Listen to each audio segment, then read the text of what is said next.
Hi, folks, and welcome to First Bite, Fed, Fun, and Functional, a speech therapy podcast sponsored by SpeechTherapyPD.com. I am your host on this nerd venture, Michelle Dawson, MS, CCC, SLP, CLC, the All Things Peds SLP.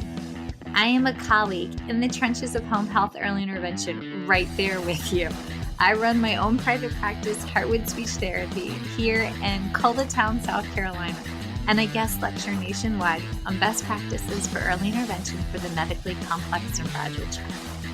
First Bite's mission is short and sweet, to bring light, hope, knowledge, and joy to the pediatric clinician, parent, or advocate. By way of a nerdy conversation, so there's plenty of laughter too. In this podcast, we cover everything from AAC to breastfeeding, ethics on how to run a private practice, pediatric dysphagia to clinical supervision, and all other topics in the world of pediatric speech pathology. Our goal is to bring evidence-based practice straight to you by interviewing subject matter experts. To break down the communication barriers so that we can access the knowledge of their fields. Or, as a close friend says, to build the bridge.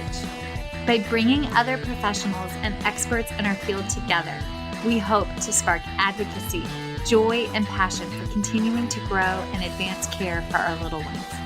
Every fourth episode, I join in. I'm Erin Forward, MSP, CCC, SLP, the Yankee by way of Rochester, New York transplant who actually inspired this journey. I bring a different perspective, that of a newish clinician with experience in early intervention, pediatric acute care, and nonprofit pediatric outpatient settings. So sit back, relax, and watch out for all our squirrels and enjoy this geeky gig brought to you by SpeechTherapyPD.com.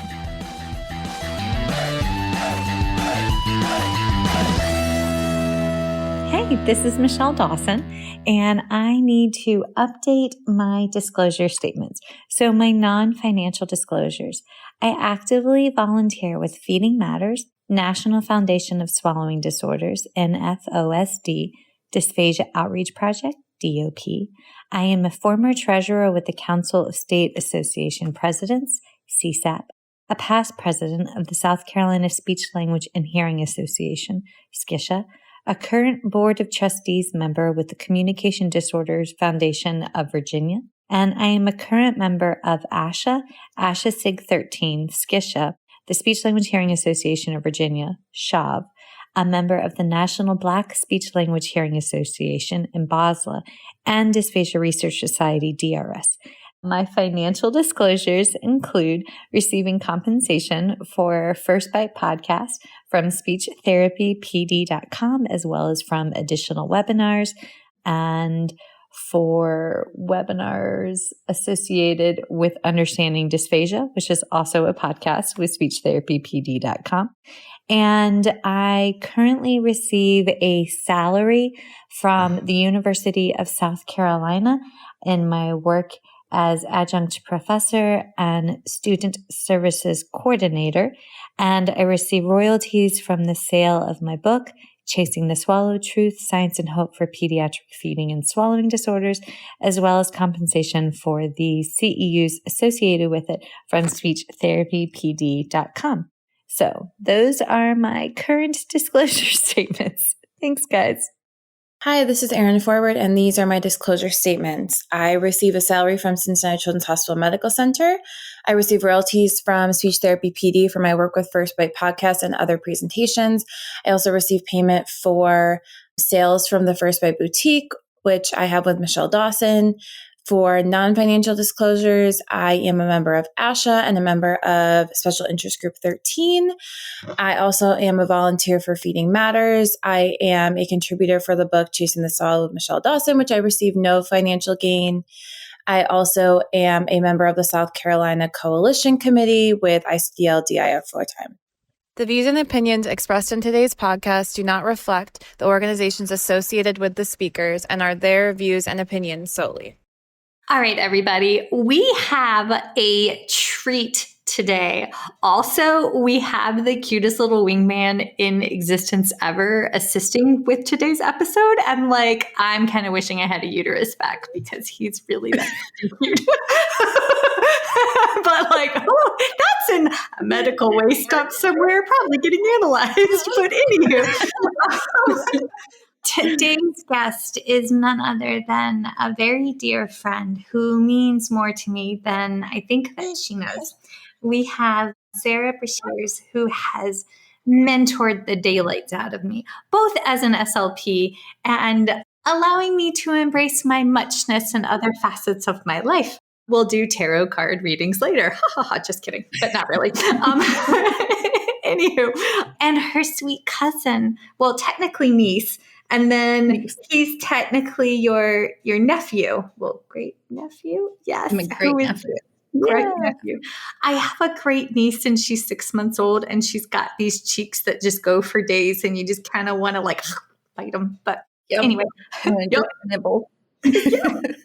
But y'all, we're talking about something that most of us just entertain the notion on, but fear and an anxiety hold us back.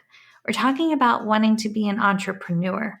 And that word, one, is bloody freaking difficult to say. I can't tell you how many times I had to practice saying it before we started recording. But two, it's that you have a need, you identify it, and you want to work to fill it. But can you? How do you?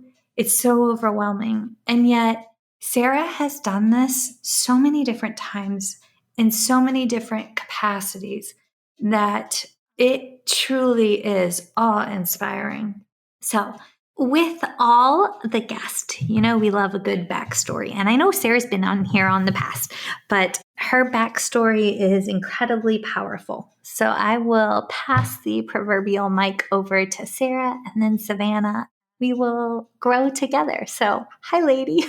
Hi. Thank you for having all three of us. Take me from the top. How in the world did your newest creation, it is short and sweet stories, an interactive book for speech and language written by Sarah Breshears, MA, CCC, SLP, and illustrated by Savanah Reaser. How did this happen? So this is the book that I accidentally wrote about a decade ago and was released a little less than a month ago. Yeah, whenever I wrote these stories, they were never supposed to be a book. These were stories that I wrote as a tool for therapy for me to use with my clients. I was a brand new, infant SLP in my CF, and I was working for the public schools in Nashville, and they gave us $100 for therapy materials for the entire year. And I know SLPs throughout our career, we just accumulate this massive pile of materials and resources to snatch whenever we need something for therapy. And as a brand new CF, you don't have that. You're literally starting from ground zero. And so I started looking on Pinterest for free. I literally searched free speech therapy materials. And I found my way over to Teachers Pay Teachers. And that just opened my eyes to all of the things that you can create and share and all of the things that were available. And talking about being an entrepreneur, I think the thing that has made me even think that I could do it, made me even take the chance on any of my entrepreneurial adventures, is just my mom instilled in me that you just figure it out. Nobody got a special handbook or playbook on life. You figure it out. And she didn't believe in the word no. And so if somebody told her no, she was like, okay, bet. And would just find a way. And so I decided that I was going to start a Teachers Pay Teachers store, which then led to, you have to have a blog and you have to have an Instagram and you have to have a Pinterest and all of this stuff to promote it, which then led to my business now and me knowing you, me even being here today because I know you. And so through Social Moguls and doing social media for SLP brands, I met the wonderful Jenna Castro-Casbon, the independent clinician, and I was helping her prep her book launch last March. And I was thinking, that is something that I need to do. And I've always thought that I wanted to write a book, but I didn't know what it would be. And I was like, I want a book because I want passive income, which joke was on me. Books are not where you get rich, people. No, they're not. Done that. But it just dawned on me, like, you have these stories that you wrote that you never did anything with other than, using them in therapy. Yeah. And they were such a great tool as, an SLP that has a caseload of like 90 kids and has to see 5 at a time. And you have all of these diverse goals, and, maybe someone's working on past tense and someone's working on R and someone's working on ING and all of these different goals that you have truly about 20 minutes to work on with 5 kids. And so that's where these stories came from. And through the process of helping Jenna launch, I realized these need to be out into the world. These need to be a book. There's so many other SLPs and parents that could benefit from having these. So let's do it. And knew nothing about doing a book, literally nothing. But I knew that I have a wonderful, talented, genius niece who I just texted her and I said, hey, do you want to do a book together? Do you want to illustrate it? And so she was like, okay. So yeah, here we are. I will let her tell you kind of her experience with it. Because truly, without her and without her talent and her major dedication to this, it wouldn't have ever happened. She genuinely brought the book to life and gave all of the characters that I had written about a decade ago, she gave them life. So, Nana, I'll let you tell the story. Can I just interject that my favorite is the cow with the bow? And I love that it's got your dolphins in the background. I know, but she's adorable. But like, I feel like that should be a Pixar movie about her. But sorry, Savannah, I was so excited about the cow with the bow. I grew up with cows. We had a pet cow. Her name was Miss Linda. So weird story, but that made me. Of course, we had a pet cow named Miss Linda. She's lovely. Hi, Savannah. Hi. So I am Savannah. Sarah is my aunt. And was it a text or was it a FaceTime call? Because I was kind of thinking it was a FaceTime. It might have been a text. FaceTime. We FaceTime almost every day. Yeah. But yeah, it was kind of like oh, that sounds fun, but is it ever really going to happen? Like, am I just kind of like having fun drawing? I think I was probably halfway through the book before it became like real. And it was like, oh, this is going to be a real book. This isn't just fun drawings. But I started drawing. I think I was in college doing my interpreting classes, and it just was kind of a way to pass the time, a study break. And I kind of just picked up a lot of tips and tricks on the way, learned as I went. And yeah, so when Sarah sent me the stories, I took it like sentence by sentence and just started drawing and had fun with it. And then, like I said, about halfway through, I was like, oh, this is real. Like, this is an actual book coming alive. Wait, most folks don't know, but you are an ASL interpreter, correct? Yes. Okay. What all is involved in that training? So I went to my local community college.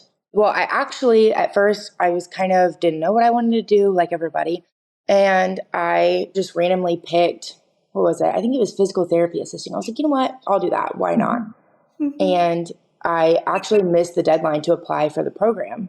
So my academic advisor was like, do you want to just take some classes in the meantime and just till the deadline rolls back around? And so I took ASL 1 and I absolutely fell in love with it. I knew it was kind of just this like pull that I knew that's what I was supposed to be doing. So I obviously immediately ditched physical therapy assisting or whatever it was. And yeah, switched right over to ASL. So I did all of my ASL classes. I think whenever I was in ASL 2 or 3 is when I took the first interpreting class. Mm-hmm. And then it kind of just went from there. My internship is where I learned the absolute most. Just getting out there and doing it is where you learn. So my sons go to a private school, but it's on the Virginia School for the Deaf and the Blind campus. So one recess each week is with their deaf peers, and then they attend the choir performances for the students that are visually impaired. And it's really cool. So we've been practicing. So like, Bear, my name is Bear. Y'all can't see it. I'm signing. And like Bear has social anxiety like his mom. And he's like, well, I got out there and then I just kind of growled. And I was like, okay, buddy. So like, let's regroup and try that again. Because we don't want to growl at humans, especially the humans that are your age and can't hear you. So like, let's practice, but like he's working on it. But like when I was reading your bios in the book, I was just like, of course, the need to help communicate runs in your family. I mean, it permeates everything I know about your lovely family and all the times I have met y'all vicariously through like FaceTimes or like all the things. It just, there is so much joy and passion and love there. So thank you. Mm-hmm. Yeah. Do we want to tell like a little bit about the family dynamic? Because I think whenever people hear niece, they think toddler. And whenever I say that my niece has a toddler, they're very confused. So let me give a little backstory there. So my sister is Savannah's mom, and she is 16 years older than me. I was a big surprise for my parents, but I like to joke that I turned out to be the best one of all the siblings. Yeah. So whenever I was 8, Savannah's older brother was born and I became an aunt. And so then whenever I was 12, Savannah was born. So she and I are closer in age than me and my sister, her mom.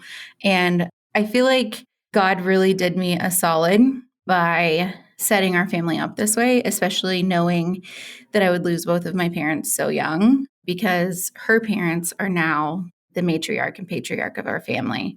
And her sister has always, or her mom, my sister, has always felt kind of like a motherly figure to me.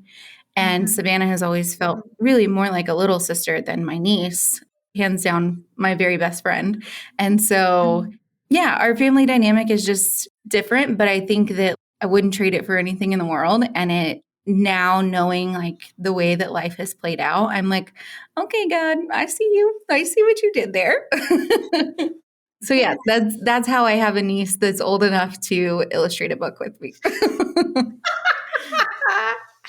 I mean, I was just thinking, Bear has been writing a book called Sir Dr. Bubblebutt versus the World. Sorry, Sir Dr. Bubblebutt is his hamster. Out of context, that doesn't really make sense, but like phrasing, Michelle. But he draws little pictures in his iPad in the pages, and he's figured out how to do this. And I didn't know you could draw in an iPad in Microsoft Word. So that was very exciting. So he got y'all's book in the mail, and he's like, I can publish my book now. And I'm like, okay, buddy, we'll work on that. So he now wants to publish Sir Dr. Bubblebutt versus the World. Also a really creepy story he wrote about a vampire. And I'm like, the world's not ready for vampire murder mysteries just yet from a tiny human. So we need to wait a little longer on that one. But okay, this is amazing. So you created this because you had a need. But can you talk about some of the therapeutic approaches or like the science behind it, or like why literacy is important embedding in our sessions? Or where do you want to go here?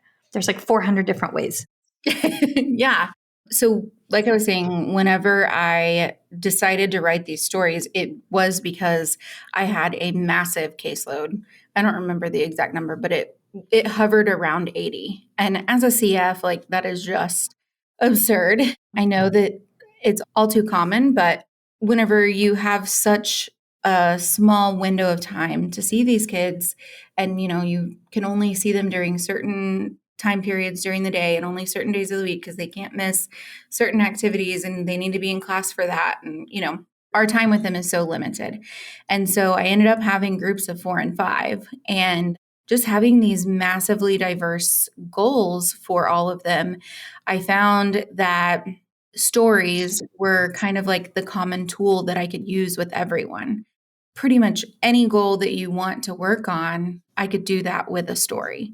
But for my Artic kiddos, I needed stories that were really phoneme rich with whatever their goal sounds were. And so that's why each story is written and like heavy on a specific phoneme. So there's 22 stories and each story is a different phoneme that it targets. Well, Savannah, when you were illustrating it, was there any that you were like, I really like, because it's almost like alliteration. I love alliteration. I think it's fantastic. But was there any that you were like, this one is meaningful as an interpreter as well as a mom? Let me think about that. I don't Does know. Miller have any favorites? Miller has all the favorites. We have read it through probably 7, 8 times by now, like completely cover to cover, have read it through. And I'll try to turn the page and like read the next page. He'll flip it back and point. He likes to point out the characters and look at the pictures. He loves it. We have read it so many times. It's become a favorite for sure. I love that. And I think that was when deciding to make it a book, that was the exact scenario that I was thinking of. Outside of, not only SLPs can use this, like reading is such a bonding experience for parents and their children. And that was one thing, like growing up, mom read to all of us. And I feel like all the time, like we were constantly reading, and her doing that, always having a book in her hands, made us all love reading. And that love of reading has taught me more than my master's program, than all 7 years I spent in college, than anything else that I've ever done. Having a love for reading has given me so much more knowledge. And I feel like it's like the ultimate like life hack. Anything that you want to learn, it's out there.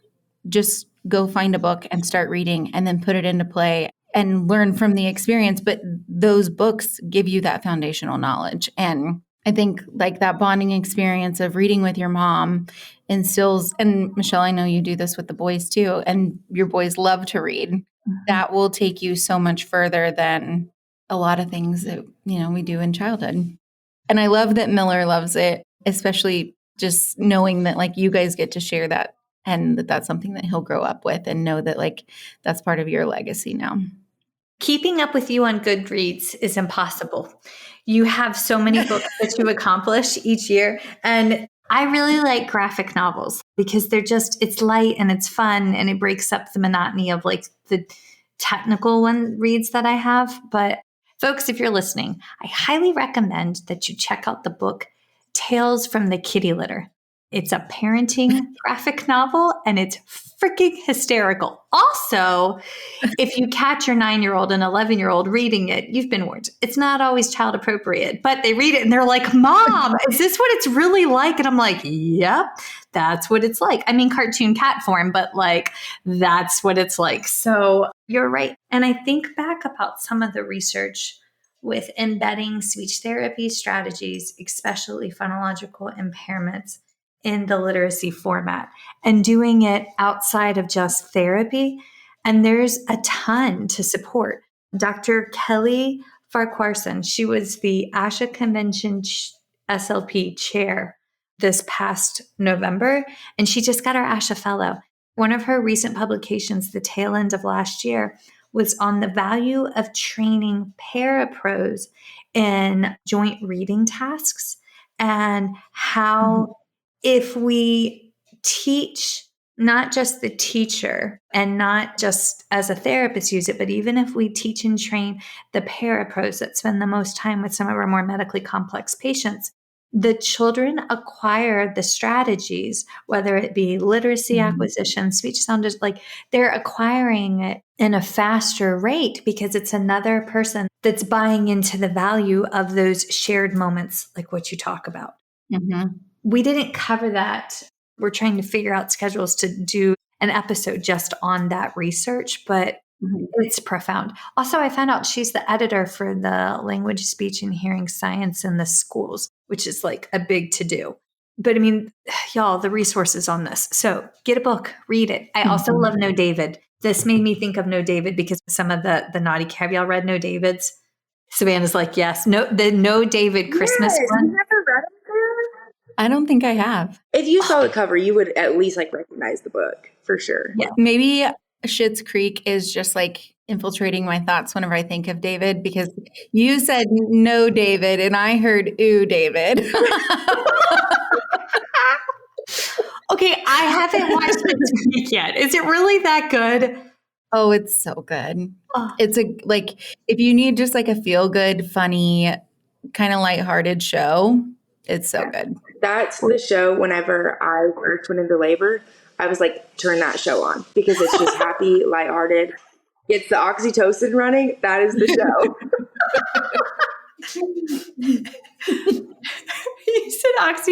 You say oxytocin running, and then my CLC brain goes, oh, that's where we latch. And that does that. Okay, also, can I just say, and I don't know why this has been on my heart lately, but I had a different person reach out and they were asking breastfeeding questions. And I gave the advice that I wish had been given to me. If a caregiver is breastfeeding or chest feeding and they enjoyed their areolas being addressed in a certain situation, and then you go to breastfeed, it makes your brain switch because the oxytocin it comes, but it's like a different method. And nobody talks about that. Nobody gives new lactating mothers that it's okay to be like, hey, yesterday it was nipple foreplay and today it's breastfeeding. And that's okay to give your mind time to reset about that. But I asked, like, when I was, I'm a CLC, but at the time I was not. And my CLC came in when I had Bear and Goose, and it was Goose and he was the first. And I was trying to explain it. And she was like, that's inappropriate. And she like shamed me on it. And I was just, No. yes. And that moment of shame is what made me then seek out, how do I set another caregiver up for success and not do this? And that was one of the factors into me getting a CLC, which is connected because of, like, to me, that's growing my skill set. That's being an entrepreneur. I'm growing what I can offer. But your book came from a moment of need, and my CLC came from a moment of shame, and nobody should feel shame about how their body feels. So who knew we would talk about nipple foreplay and a book today? That's great. I'm not quite sure how. Not surprised though, Michelle. Not surprised. Christian's going to die when he hears this.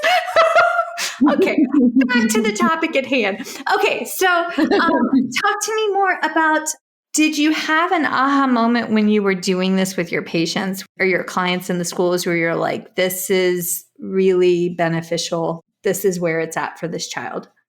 I feel like with groups, I feel like with students in general, there's always the like, are we going to play a game? Can we play Candyland? Can we do this? Can we do Pop-Up Pirate? Like, I love but Pop-Up whenever Pirate. they would get Candyland is my jam. Like, I still love Candyland. And I feel like I just aged myself by saying Candyland is my jam, but I don't care. I still love it. But it was whenever they would get maybe not quite as excited, but they would get excited for our stories. And then whenever I would send these stories home, whenever I was in private practice and I was seeing peds, and I would send these stories home, and then moms or dads would tell me, yeah, like we read this together every night, or we read this together 4 times on Sunday. And like, I think obviously this started as a speech therapy tool, but I think like the coolest part of it for me is seeing those like bonding experiences that it creates. And when we're learning in that environment, like we feel safe, we feel secure. You don't have a better learning environment than that. And I was reading some research preparing for this talk, and one of the things that they have seen through functional MRI is that during maternal shared reading time, it's positively correlated with brain activation in areas of language, executive function, and social emotional processing in like preschool, early elementary children. And so it's not just like the words on the pages, it's the experience of reading them and having, the talk that like surrounds reading, like the discussion and expansion that parents and speech therapists give. Like that is where the real growth happens. And so like these stories were written as a therapy tool, but I think that they are truly like so much more than that because of the experiences that they create, which then leads to greater gains in language and speech, which is, why we started. But it just has like grown into something that I never anticipated. Mm-hmm. Erin always quotes the number. If she was here, she could do it off the top of her head. But if you learn something through a context of play during child-led, I think it's like so many iterations. But if you have to learn it through like structured, formal, unpleasant repetition, it's like several hundred more. Yeah. And that, to me, you hit at the heart of it. Like that MRI is showing the why, because we're in a safe space. But we can also fall back on, and I know I talk about it all the time, but the Maslow scale of hierarchical need. If our foundation isn't set, if we don't feel secure, then we ourselves are not ready to grow and learn. Honestly, I take my DIR course tomorrow night. I finally signed up for the DIR course, and I have wanted to take this course for so many years, but I wasn't in a place because we had the move, we had this, I had so many other projects going on. I wasn't in a place to have that part of my brain and cup filled. I had to get to my safe space for learning. I should read the book. But I mean, we're proof of that. Like when you have the course that you want to take, when you have the task that you want to do, but you have to be there. Yeah. This is profound and this is lovely. And I'm holding it up. Nobody can see it, but I know that this is a video call. So she's going to save that call for later, but it truly is wonderful. And folks can find this, because I want to ask all the other entrepreneurial questions, but I want to be respectful of our times. So if folks are interested in checking out Short and Sweet Stories, where do they find it? So you can go to shortandsweetstories.com and find all the info about the book as well as the link to buy it. And then there's also going to be, hopefully in the next month, these will be done, some free downloads, both for parents and for SLPs, just about like the best ways to use these stories as a tool for your children, as well as like some milestone information for parents too. And if you want to skip all of that and go straight to add to cart, you can find us on Amazon. It's also on barnesandnoble.com. On Amazon, you can get the paperback, Kindle, or hardback. And the paperback, like they all have the same content, but the paperback will save you a little money, just FYI. I want the hardback. I love the hardback. And then next time I hug you, you have to sign it for me, because this is like, yes, but it's going on my bookcase. I'll let the students loan it out, but they have to bring it right back. See, okay, can I request the next round of entrepreneurial being flashcards based off of your characters? Ooh. Off of the stories. So we've actually talked about getting like, and if anyone listening has like the hookup or knows how to do this, please DM me. We want to make stuffed animals out of the characters. So like Miss Molly Moo, your cow with the bow, like she would be like, so then you can like use those as you're reading the story. But I hadn't thought about flashcards. I'm just saying you could do both, but I know, but I really love the idea of like little felt puppets. You guys, this is how you're an entrepreneurial SLP. You're like, oh, I like this. We could do this. And then 14 rabbit holes later, Alice, we have, No, truly, that is how it happens. That is how I feel like anytime you and I get together, it's like all the rabbit holes, but there's so many ideas that come out of it. And that's literally where it starts, is somebody says, oh, this would be cool. And then you decide, okay, I'm going to do it. I'm going to find a way. I have said for a long time that like my social media business was built on audacity. I had the audacity to believe that I could. I had the audacity to believe that I could create something out of thin air. And I said, yes, let's do it. And then I figured it out. Like it's jumping and leaving your parachute on the way down. I feel like that is like the heart of being an entrepreneur. But it all starts with conversations like this one. So it is very overwhelming if you sit back on the other side of having worn so many hats and look at it in retrospect, right? Because you're like, but how did that happen? And you're like, well, one thing led to this, and it led to this, and it led to this. But if you are in graduate school right now and you're like, I have this idea, or I'm frustrated, or I paid all this money, I don't want to be a clinician every day for the rest of my life. There are so many different ways to broaden your horizons and not feel that your only career option is just to be an SLP. I have a friend who does fashion influencing on the side. And I'm like, how is that a thing as an SLP? And she's loving it and thriving. And because of her, I've bought a lot of face products, which I didn't ever anticipate that I would, because apparently fashion and face go together. So I now own the Rolly thing the pink marbly, I don't know what it does, but it feels really good on my face in the morning. So I'm going to roll it. I don't know if it's actually making a difference, but that's because Sarah Greer, you're a terribly delightful influence. Yes, it's an influence. But I think it's making my cheeks pop. You were influenced.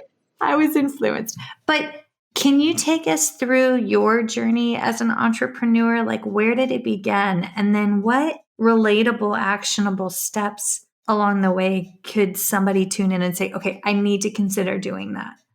So I feel like, and Savanah, I feel like you have kind of experienced this too. Like whenever you grow up with parents who are self-employed, who have built their own business, even if it's like a party of one, a business of one, I saw the flexibility that my parents had because my dad was a carpenter and my mom cleaned houses, and then she owned a daycare actually with Savanah's mom, my sister, for a while, but they always worked for themselves. And I saw the autonomy and the flexibility that they had.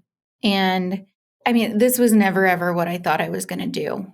Like I was going to be an acute SLP forever. That was my plan. But life happened. And I think that I was craving that flexibility. Whenever I decided to start Social Moguls, it was during Christmas break of 2020. And I had gone home for Christmas and Savanah and I were talking about it. And I was just like to the point that I felt like I'm never going to be able to pay off my student loans working in a clinical role. I don't want someone else to tell me when I can come home and see my family and when I have to be in a building doing XYZ. And I don't want someone dictating how I see my kids, like telling me what I can and can't do in therapy and who can and can't qualify for therapy. Like, absolutely not.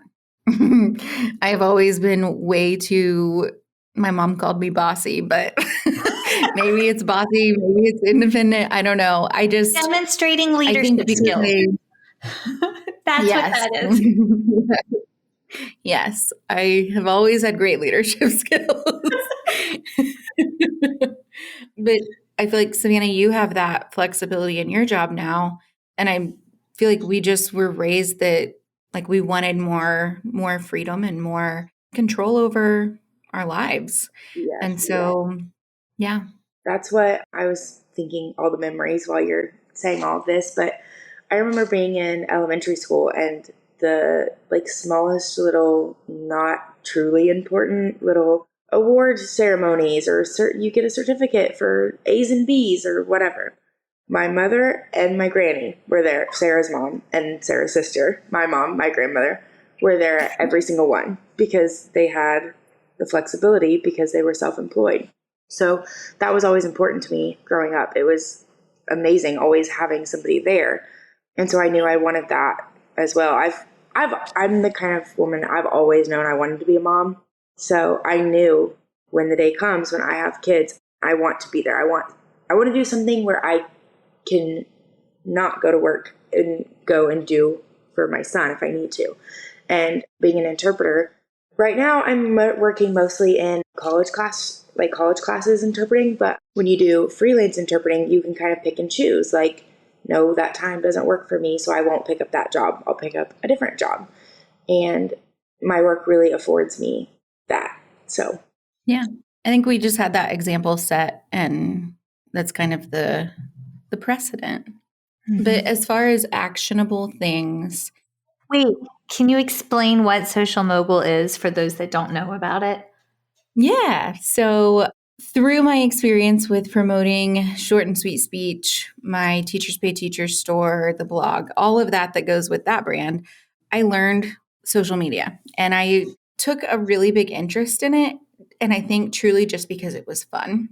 It was fun to me to like experiment and see like, okay, well, let's create this kind of content and see what happens. And you could see it really resonate with people. And you get people in the comments saying, thank you for saying this. I have felt like this forever. And reading it on your page makes me feel seen and makes me feel like I'm not alone in this. Mm-hmm. Or making people laugh with a funny meme and then being like, oh my God, I needed this today. Thank you for sharing this. Like that connection is so cool. But experimenting with content and seeing what works and what doesn't, and what that return engagement looks like whenever you create different types.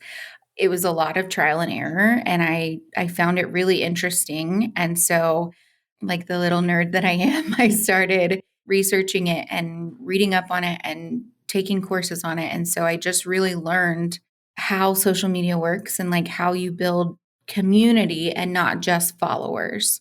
And so other people started noticing. And so I was asked to help with social media for other people. And I actually got to run the social media part of a Senate campaign for the SLP that was my big in grad school. Nice.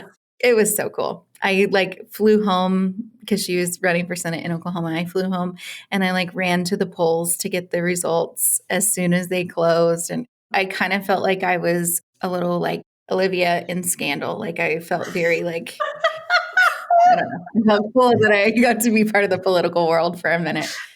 Totally not my world. But anyways, all of that to say that all of that experience led to me starting a social media marketing agency for healthcare brands. So we primarily work with SLPs, so private practices that are SLP owned or brands that market to SLPs. That also was not my intention. Whenever I very first started, I was like, I want to do this for Airbnbs because then I'll get like free stays when I travel. But I found out that it like also is very aligned for me to work with SLPs because I feel like one of the major things that led to me feeling so burnout and led to me not wanting to work clinically and feeling like I can't do this forever was feeling like no one freaking knows what we do. No one understands the true value of the work that we do. And feeling like every day in rounds, it was a different doctor who didn't understand why they should be referring to SLPs, who didn't understand that like a nursing bedside screen is not the same thing as an SLP swallow eval, that you can't determine aspiration at bedside. Like all of these things that we just freaking bang our heads into all the time, those were so frustrating to me. That was part of what led to me not wanting to work clinically. But now through Social Moguls, it's like someone gave me the biggest megaphone that they could find. And I get to just shout it from the rooftops how badass the work that we do really is and how much change we really make for patients and the options that are available for SLPs to continue learning so that we can continue improving so that more people will know about the awesome work that we do. More patients will be reached. And I never expected that, but that is hands down the coolest part of what I get to do through social media, through Social Moguls. And now we have a team of, I think 7, and 6 of them are SLPs who work for me. And getting to create these like non-traditional, non-clinical roles for other SLPs has also been really, really freaking cool and something that I didn't think I would find immense joy in, but I feel extremely honored that I get to do that. You make it less fearful, which folks, I can put on a really, really good front, but I am self-deprecating humor at its finest. But like my social anxiety, my anxiety in general is like a lot at times. And I'll want to do something. And there's that song, Fear is a Liar. It's a Christian song. Oh, I can't remember who sings it. Mm-hmm. But there's the song, Fear is a Liar. And damn it, it holds me back. And it makes me pause. Can I do this? Should we do this? Like, I want to create an SLPs of Faith caucus because I think if we truly embrace all cultures, then we should honor and accept all the different faiths because our boys have been very fortunate to go to, in South Carolina, they went to a Mandarin immersion school. And then here in Virginia, the private school that we go to, we celebrated Kwanzaa. We celebrated Diwali, like the Festival of Lights, because one of the assistant principals is from India. And they have church on Wednesday mornings. We have a Wednesday service at like the little school, but and that's Episcopalian. But it's just, I sit back and think about when we go and we're doing therapy and the diversity in the patients that we're seeing.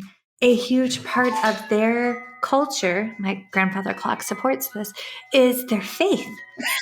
So if I'm going to honor and acknowledge their faith and my faith, I don't have to adhere to it. But I can still honor and acknowledge it.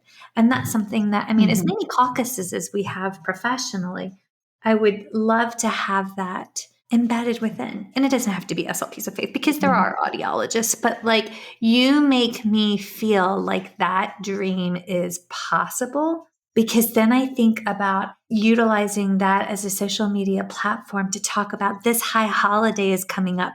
And here's potential language and words that your patients, your clients may, or customs, or from a feeding dysphagia perspective, this could be a food that they need to adhere to or abstain from. Because I have a lot of friends that are Catholic. There's a lot of fish. Oh, I'm still reading the book on salt because it's just taken a minute to get through, but it's Salt, the history of the world told through salt, which makes me intrinsically really hungry reading this because they also give recipes over the ages.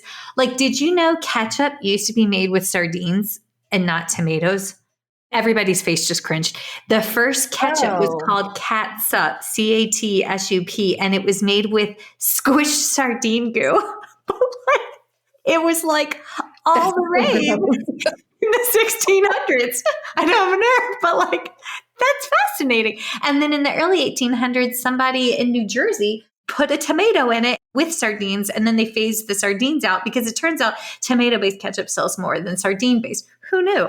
But somehow there was a point. This was a really long tangent, and I forgot the original point. But social media for SLPs of faith, but you make that feel possible. I swear somehow that connected, but yeah, I'm with you. I'm following the loop back around. Okay, but that leap of faith, no pun intended, taking those steps, what did you do to step out and find your entrepreneurial self? How did you grow yourself, and what resources did you study? Honestly, most of it was trial and error. Even this book was very much trial and error. One little tidbit that we learned the freaking hard way is if you're going to write a book, if you're going to draw all of these beautiful illustrations for a book, look at the publisher that you're using, and they have templates for the specific sizes that your pages should be. Oh, Savanah. And pay attention to your color profile. Yeah. Your what? Yeah, right? What's a color profile? I still don't entirely know. That Sarah saved it. I still don't know, but Sarah managed to save it. So the colors that you see on your computer screen, there's a much wider array of colors that can be displayed digitally than what can be printed on paper or a t-shirt or whatever. So RGB is what you see on your screen. It's I don't know, I guess they call it a color profile, but it's basically the prism of colors that you have to choose from. But whenever you decide that you want to print something, you have to produce that in CMYK, and it stands, I can't remember what it stands for. RGB is red, green, blue. Okay. But then CMYK is I can't remember the colors, but it's a different color profile. And so whenever you have something that you have drawn in RGB and you have all of these colors that don't exist when you print them in CMYK, your color looks totally different. So the book actually on screen, if you have the Kindle version, it's a lot more vibrant. Or actually, I don't know if the Kindle version is CMYK, but the book on Savanah's iPad where she drew it is a lot more vibrant than what it printed. And that was just something that we didn't know until we go to upload it. And we're oh, so we have to convert 180 pages Holy crap. There were tears. There were a few tears. I'm not going to lie. There were a couple of times that we were both just like manically laughing because we were like, you've got to be kidding me. Another one, like another total revamp and like the whole resizing it. So we were thinking, okay, we're going to do an 8x8 book.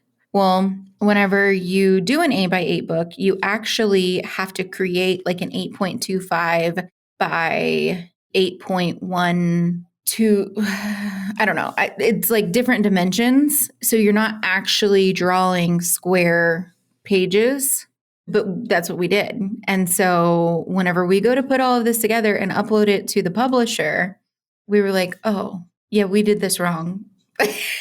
Then like whenever you go to stretch the images, like the dedication page where we dedicated it to mom, I think Savanah drew that 4 or 5 times. In one night. In one night. Because it was like, we got to get it done. Like, we've been working on this for so long. We're excited. We're in the home stretch. We got to get it done. It was in one night. I redrew it. I think 4. I think it was 4 times by the end. Yeah. Because it was like she would draw it and then I would take it and upload it and it would give us an error message. And I'd be like, nope, we got to change this. But the only way to fix it was by redrawing it.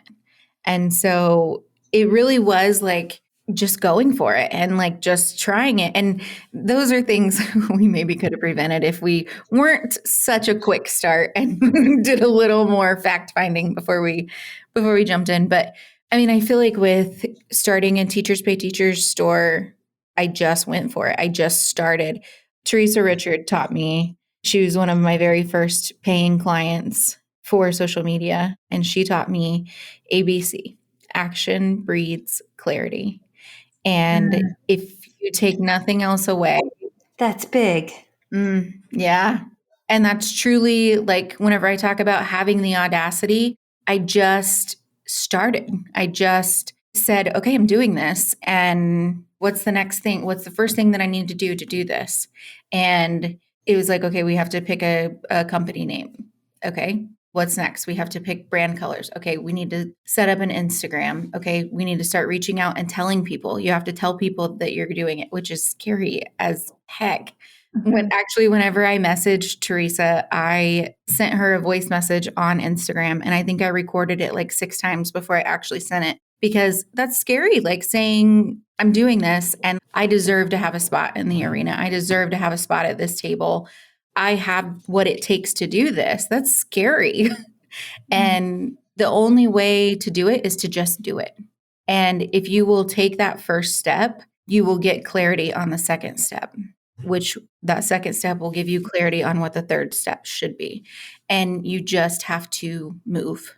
And sometimes you're going to move in the wrong direction and it's okay. I don't believe in wrong turns. It's just a redirection and it shows you which way you should go. But truly, action breeds clarity. So whatever it is that you have an idea for, and that is one of the cool things that I get to do now too, is I do coaching one-on-one for other entrepreneurs. And I kind of get to see these ideas before they come to fruition. I get to see these courses whenever they're just a thought in someone's mind. And I get to give them a little bit more clarity as they take action. But it's really cool to see there's so much brewing in our field right now. I was talking with Kevin Simmons, the singing SLP.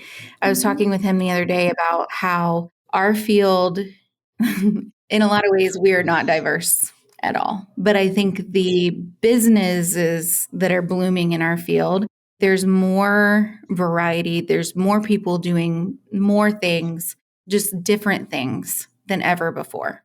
More people are starting stores of their own. They're creating resources. They're doing coaching. They're doing mentorship. They're offering all of these different things and finding ways to still show up as an SLP, but non-clinically. And all of them, I don't know all of them, but I know that all of them, to do it, you have to take that first step and figure it out as you go. And enlist coaching. If you need help with marketing, I'm your gal. If you need help with other pieces of it, there's someone who can help you with it. Like you're never going to feel ready, and you can enlist the help of actually am writing a post about this right now. Like, you can come to me for social media. You can go to my friend Bailey for branding. You can go to Lauren for a website. You can go to Jenna for private practice coach. Like, you can find all of these people that can help you, but no one can take that first step for you. And if you wait to feel ready, you're never going to do it. Feeling ready is not a thing. No, it's not. BS. Yes. Okay. So there's a quote by Teddy Roosevelt. It's called The Man in the Arena. Have you heard that? I feel like I have. It's at the beginning of my book. I got writer's block and fear and just froze, and I wasn't going to do it. And I was done, and I'm done. And Christian made me sit down, and he made me watch one of Brene Brown's TED Talks where she quotes it. And he goes, "Oh, I love this man." And so there I am, curled up next to him in bed, sobbing, just ugly crying. There's no way I can finish this. Why did I think that I could? And we watched the video together, and I was like, that's it. That's the quote. So y'all, this quote, do you want to read it? Yeah. It is not the critic who counts, not the man who points out how strong the man stumbles or where the doer of deeds could have done them better. The credit belongs to the man who is actually in the arena, whose face is marred with dust and sweat and blood, who strives valiantly, who errs, who comes short again and again, who spends himself in a worthy cause, who at best knows in the end the triumph of high achievement, and who at the worst, if he fails, at least fails while daring greatly, so that his place shall never be with those cold and timid souls who neither know victory nor defeat. That is the most Brene Brown quote, which her TED Talk is amazing. And if you need a pep talk to get you off your butt and in the arena, like, she's the one. That inspiration to want to do it. You are 100% correct. Also, Erin and I opened a boutique because she said, let's make shirts. And I was like, cool. Did we give any thought into it other than the fact that I could have a colon on a sweatshirt? No, but I have a colon on a sweatshirt. And that makes me really happy. But it turns out after you make a boutique with colons on sweatshirts, you're supposed to advertise it. So like, dun, dun, dun. I was like, well, yeah. So folks, when you're being an entrepreneur and you do the first thing, reach out for guidance on the second thing. And on that note, I may or may not have an appointment with Sarah tomorrow morning at 10 o'clock in the morning. Because you know what?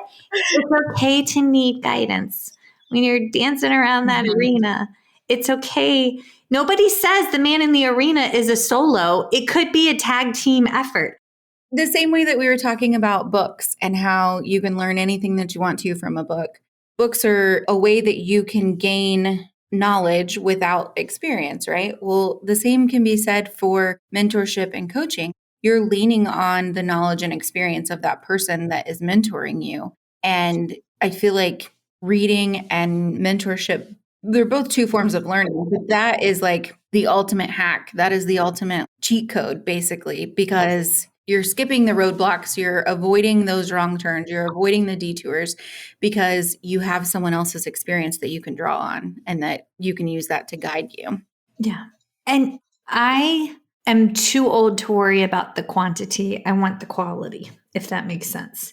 I would rather save up to buy the fancy salt than get the cheap salt. It makes sense if you read the book Salt. Out of context, again, doesn't really make sense. But it's one of those things. But if you are truly branching out and creating your own as an entrepreneurial, then take the time to grow yourself and seek the counsel of elders. Seek their wisdom. It's okay to admit that you don't know it now, but then go to the one that does.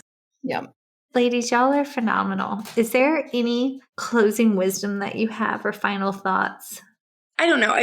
When you were talking earlier about just getting out there and doing it, again, the memories were flowing, but I was thinking about when we had that first FaceTime call and I'm like, okay, well, what size is it going to be? Where are the words going to go on the page?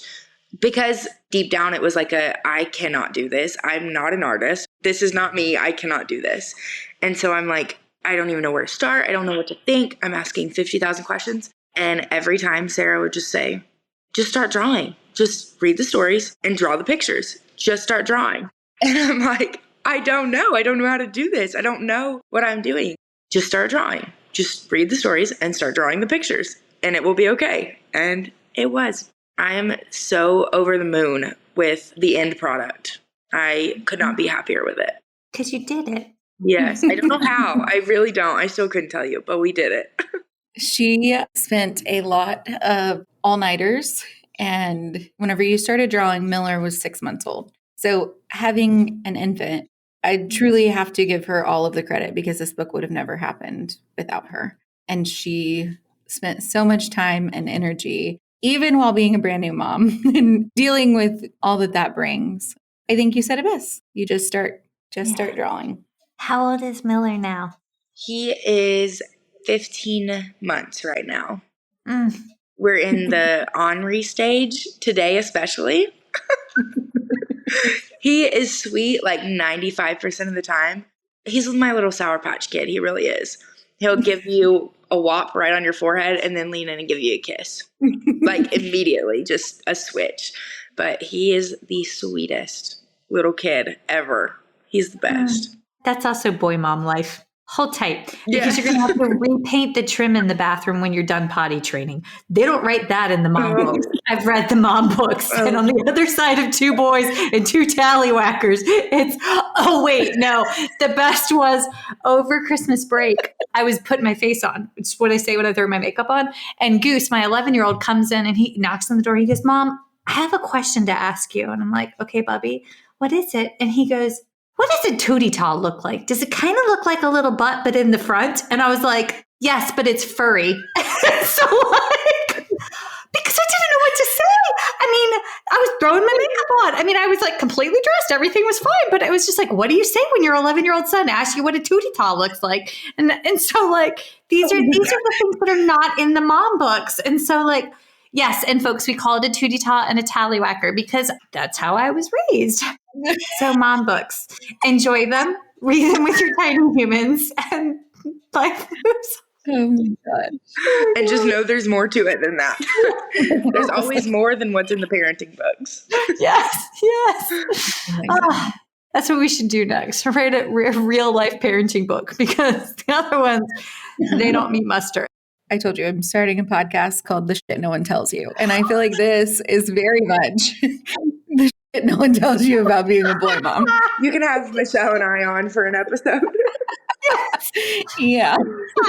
I call dibs on the you know what that no one tells you for breastfeeding and boy raising. I feel like those are the conversations that need to be had. So that's what we're going to do. That's brilliant. But see, here you are entrepreneuring again. Is that a word? Entrepreneuring?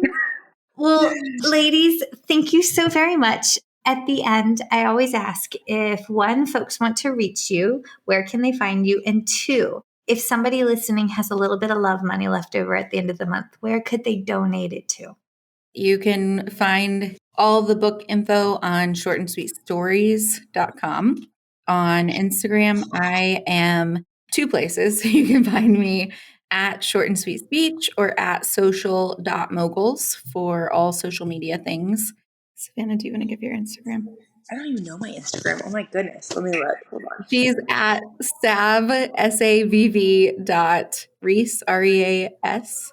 No, R-E-A-S-E-R. It's my full last name. Oh, it's Reaser. Sarah got all the social media genes, if that's a thing. I am not. I am awful. But Okay, wait. Say it one more time. It's at sav. SAVV.REASER. And then a place to donate. Maybe your local library. I think that would probably be a good place. Your local library, and maybe while you're there, tell them about the book and that they should get a copy. I was thinking I'm just going to go take Stanton Library copy. So folks, if you're in Stanton, Virginia, you go downtown and there's a copy of the book, I donated it. So, yeah, I love that. Well, thank y'all for coming on, and thank you for sharing your energies and your joys with the world on so many fronts. So, yes. Okay, folks, check us out on First Bite Podcast on the land of Instagram and Facebook.